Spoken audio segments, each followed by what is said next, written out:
Hello guys, it's me, Roy Gumunit, dating nagtatrabaho sa Saudi Arabia bilang waiter. Then ngayon, nasa Pinas na for good. Yes, paano ba nangyari yon?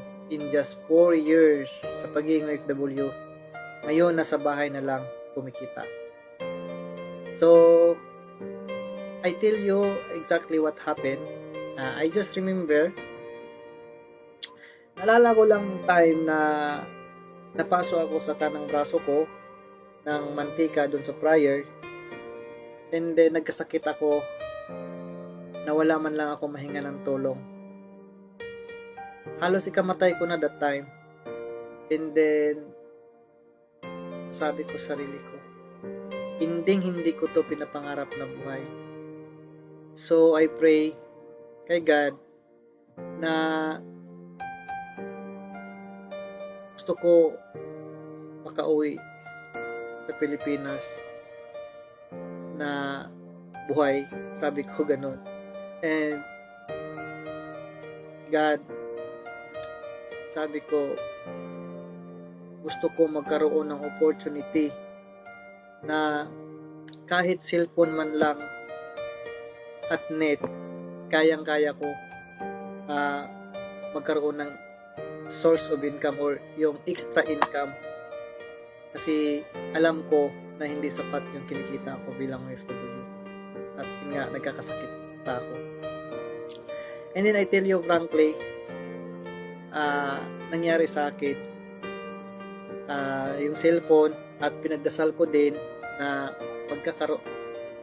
mag-guide ako, or mayroong taong mag-guide sa akin, yung tamang taong mag-guide sa akin para hilahin ako pataas o para maging successful ako. Kumbaga mentor, coaches, yung mga ganon.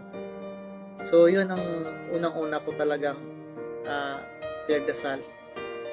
Pero dumating yung time, 8 months, may 8 months, doon pa ako nakita yung opportunity.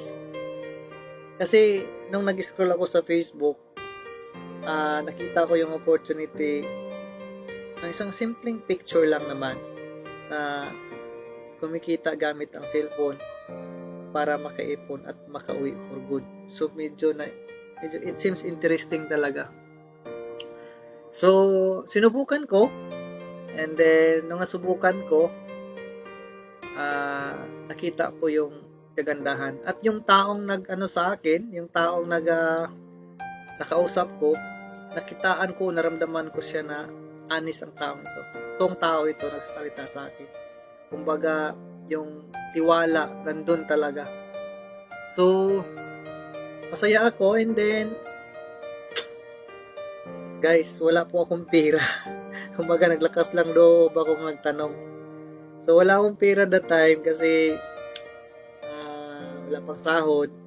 So, ang mayroon lang sa aking pera is 22 reals. Pambili ko pa ng bigas yun, yung wagwag. 22 reals pa dati. And then, wala lang. Sabi ko lang na maghanap ako ng paraan.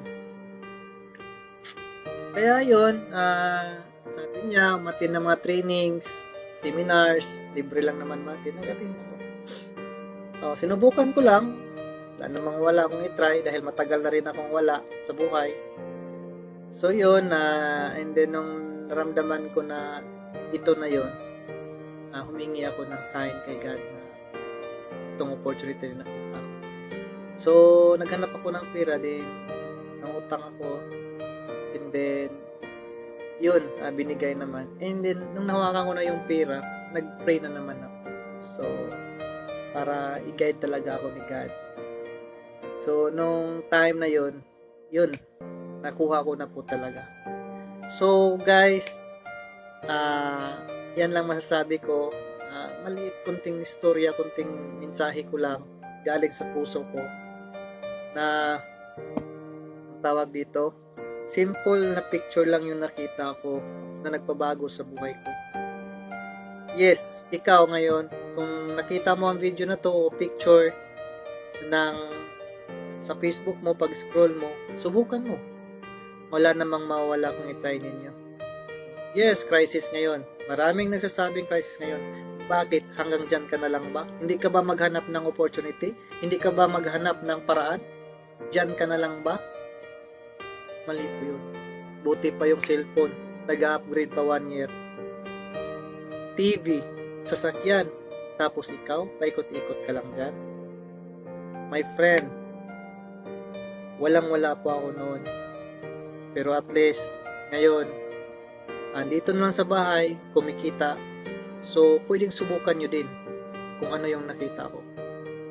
Subukan mo, mati ng training, subukan mo, mati ng seminars. At doon, ako po mismo ang mag-guide po sa inyo.